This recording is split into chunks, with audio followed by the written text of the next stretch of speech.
All right, Alexander, let's talk about the trade war that seems to be coming with China, a U.S.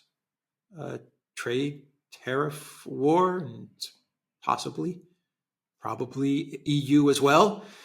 The Financial Times, they put out an article the other day with the title U.S. set to impose a 100% tariff on Chinese electric vehicle imports. I believe the EU is also planning something very similar. Ursula's very upset with uh, with Chinese EVs. It's one of her obsessions, it seems. And we had Xi Jinping recently in Europe. He was in Hungary, he was in Serbia, and he was in France. And at the meeting with Macron was none other than Ursula von der Leyen. So, what do you think is going on here between China and the European Union, and China and the United States? It is a geopolitical conflict masquerading as a trade war. I mean that is what basically it is. It's absolutely true that China has massively developed its EV technologies. It's leading. It's become a global leader in this area. It's got big manufacturing capacity. But you could say that about every sector of the Chinese economy now. China economically is huge. It's. I mean, that is the reality of it. Always the Chinese are going to have a massive presence in any industrial or trade sector. The reality is that, at least in Europe, the EV sector of the car industry is in absolute crisis. There's been a struggle getting EV sales to grow. The investment in this area is in crisis. Also, some companies, apparently some automobile companies, are apparently now looking to switch investment back towards more conventional cars. Others are talking more about hybrids. It's not in particularly good shape. If the European Union really wants to meet its targets to achieve, net zero, whatever it is, by 2030, at least in cars, and move us all to electric cars by that time, it can't realistically do it without China. That's not my view, by the way. I mean, I'm not, a person who follows this particularly closely. I've read articles about this, both in the motor car um, um, media, which is quite big here in Britain, but also in places like the Financial Times. So, talk about Chinese overcapacity is misplaced. Now, I understand that the same is largely true in the United States as well. The United States, obviously, there's Tesla, which is doing quite well there, but, or has historically done quite well there. But elsewhere across the US car industry, I understand that there are many problems.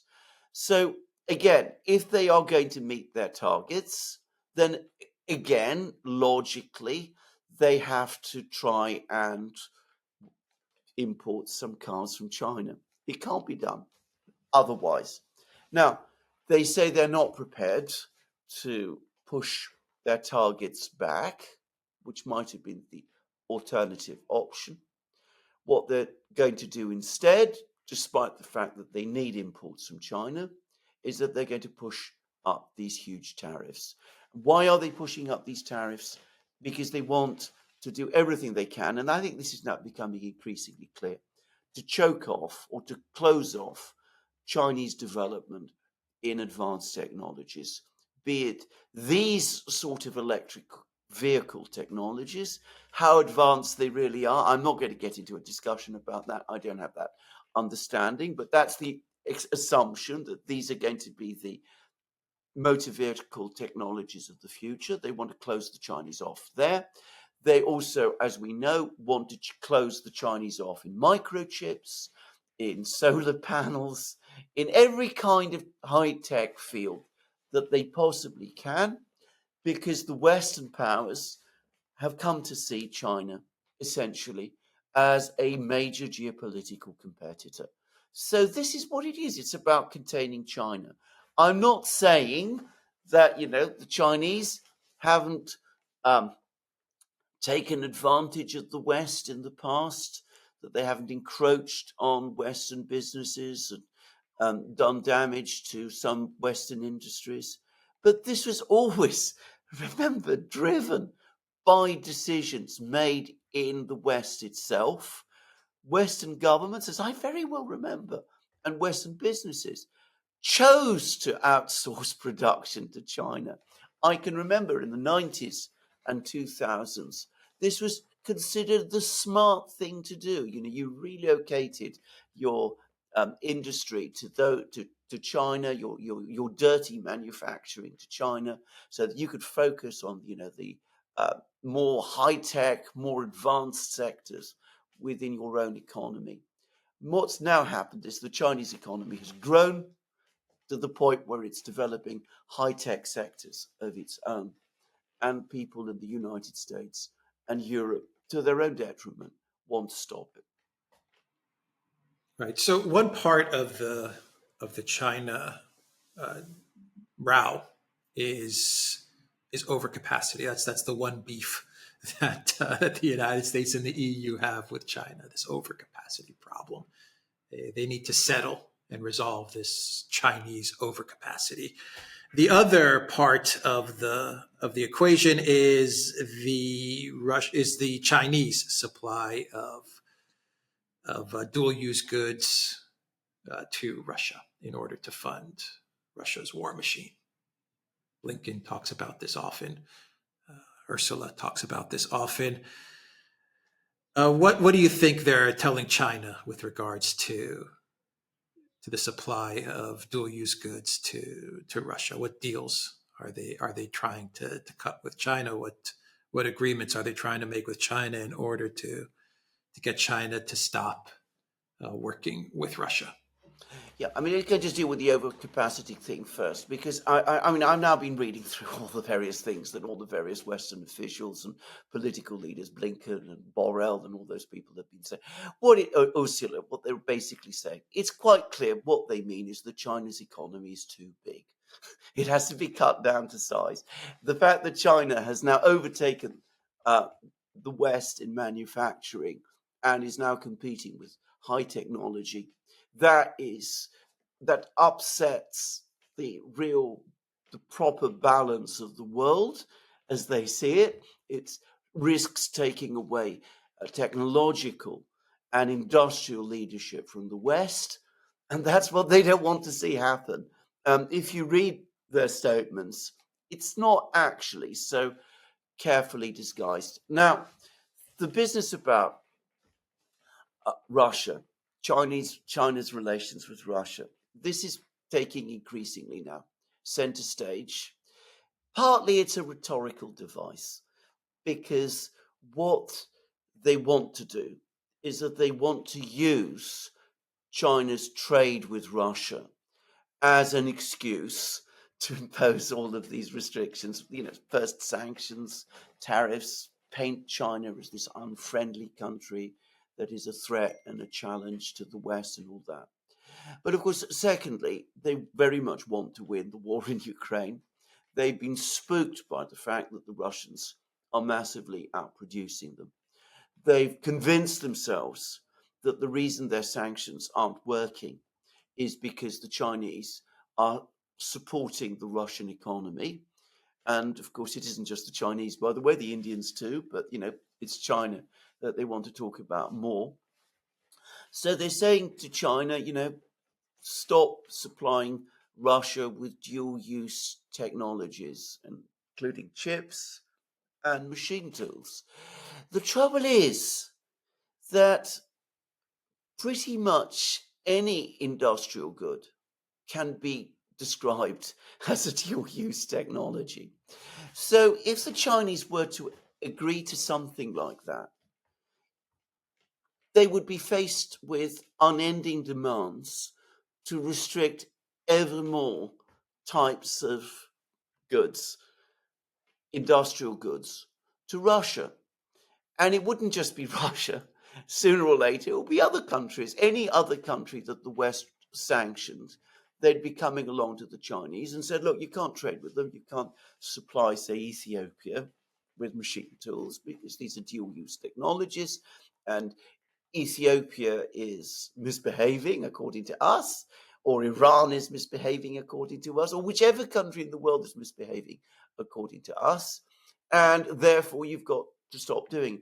So the Chinese are never going to do that because they can't let their trade policy. And bear in mind that China is now the world's biggest trading country in durable goods. The Chinese are never going to let their trade policy be controlled for them by the West in that sort of way. It goes beyond China's relationship with Russia, important though that anyway is. The Chinese are never going to agree to simply restrict sales of goods and, in effect, enforce the West's sanctions for it. I mean, that would be a catastrophic loss of sovereignty on China's part. So, of course, the Chinese are not going to agree. Now, apparently, there was a really, really difficult meeting in France, firstly in Paris and then in the Pyrenees, because Macron took Xi Jinping to this resort in the Pyrenees Mountains in the south of France. Apparently, it was all fog and the weather wasn't at all good. But anyway, regardless of that, apparently there was this very, very difficult meeting. Macron pushed Xi Jinping very hard on this issue, especially with Russia. And Xi Jinping, as he always does, just very deftly and very politely, batted it all away. Now, there's been a rather interesting article in the Financial Times by a rather well-connected journalist called Martin Sandbu. And the Financial Times, of course, is also in some ways very well connected. And I have a suspicion that this was what this article suggests is what Macron and Ursula, who was also in on some of these meetings, basically suggested to Xi Jinping. Maybe it wasn't put quite as clearly as I'm going to describe it, but they were suggesting some kind of a bargain. China stops exporting dual-use goods to Russia, stops exporting microchips, accepts the fact that the EU will confiscate Russian assets, not just the interest, but the capital as well. And in return, the Europeans, because they need some Chinese EVs to make up the numbers if they're going to achieve their targets, that the Europeans cut the Chinese some slack on EV imports and don't go the way that the US has done and impose the 100% tariffs. Now, importantly, it's important to point out that these reports about the US imposing 100% tariffs on Chinese imports of EVs into the United States, that came exactly as these discussions in France were underway. So it seems to me that, this is what they were trying to do. They were trying to push Xi Jinping, get him to agree to this bargain. Look, he's saying to him, in effect, either you do what we want on Russia, or we will impose all these tariffs on your EV vehicles, stop them, block them, and stop exporting, and don't be too fussed about seizing, if we seize Russia's sovereign assets. And unsurprisingly, Xi Jinping said no. Apparently, he didn't give an inch on trade with Russia. And as night follows day, we have now had a ferocious editorial in Global Times, which is China's, mouthpiece, in which they've discussed the question of confiscating Russia's assets. They said this is a fundamental violation of sovereign immunity. This idea that you can do this to Russia and it won't affect other countries is an absurd one. And the implicit thing is, don't remotely think that we in China are ever going to agree to anything like this. We strongly disagree with this idea, and so does the rest of the world. So, I mean, if that was the package that was being presented by Macron and Ursula to Xi Jinping, which, by the way, I suspect it was. I mean, this is my own sense. It sounds like something they do. It sounds like the kind of thing they would put together. He just blew it away. We've got tools, Ursula von der Leyen. The title of the Global Times article, if anybody is interested in looking it up, is Confiscating Russian Assets, a Violation of the Principle of Sovereign Immunity. And that's in the Global Times. So a quick question to you. Even if China agreed to this, it doesn't make the stealing of Russian frozen assets any less illegal.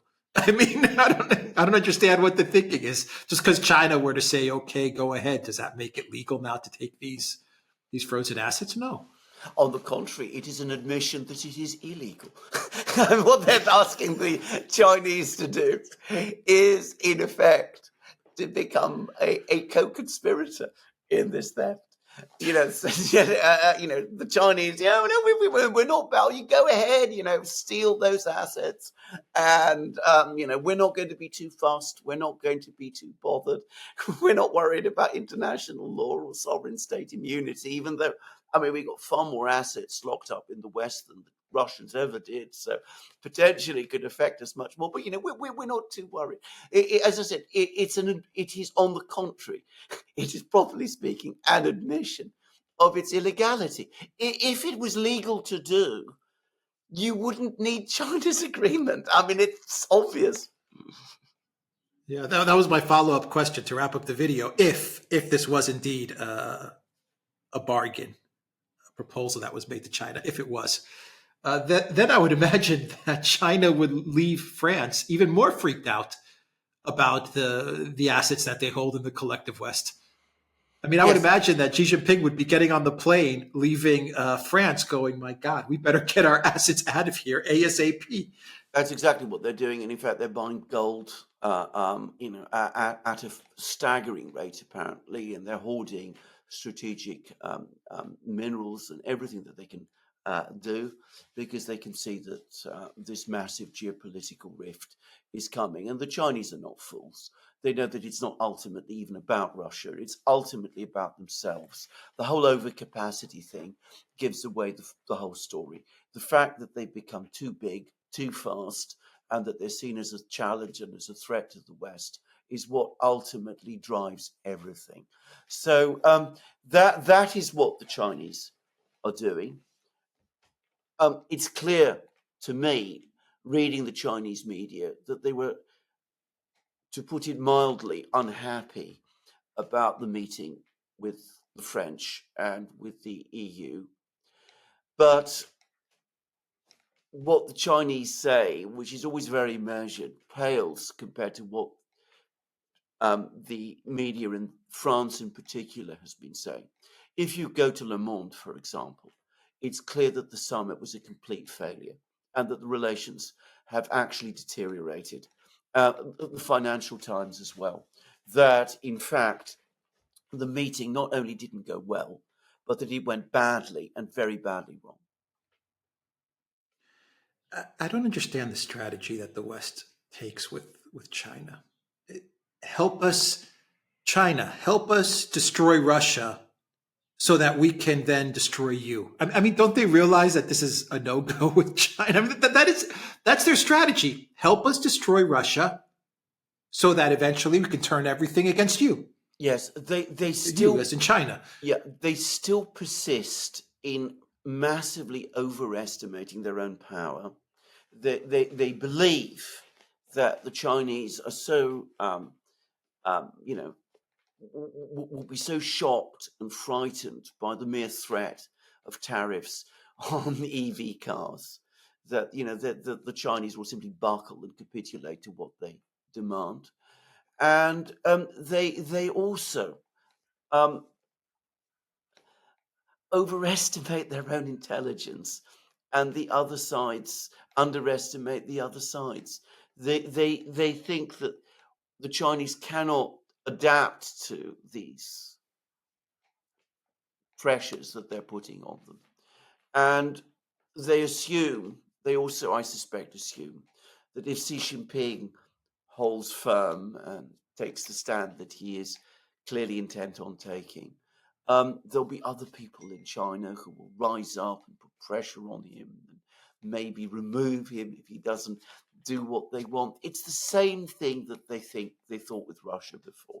They assumed that if they put sanctions on Russia, if they stopped Russians from traveling to the West on shopping expeditions, the oligarchs would become so unhappy with Putin that they would remove him. They're thinking exactly the same about Xi Jinping.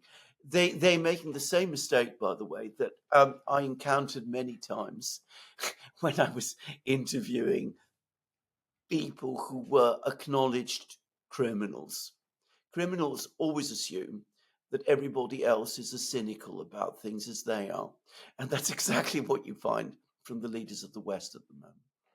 They assume a cynicism in China which does not exist. Many assumptions. They make many wrong assumptions. Anyway, Well, we will end it. they don't think, the trouble is they don't think that they are assumptions. They believe them to be truths.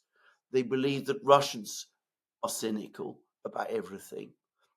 And they assume the same about China as well. Yeah. All right. The Duran.locals.com. We are on Rumble, Odyssey, BitChute, Telegram, Rockfin, and Twitter X. And go to the Duran shop. Pick up limited edition merch. The link is in the description box down below. Take care.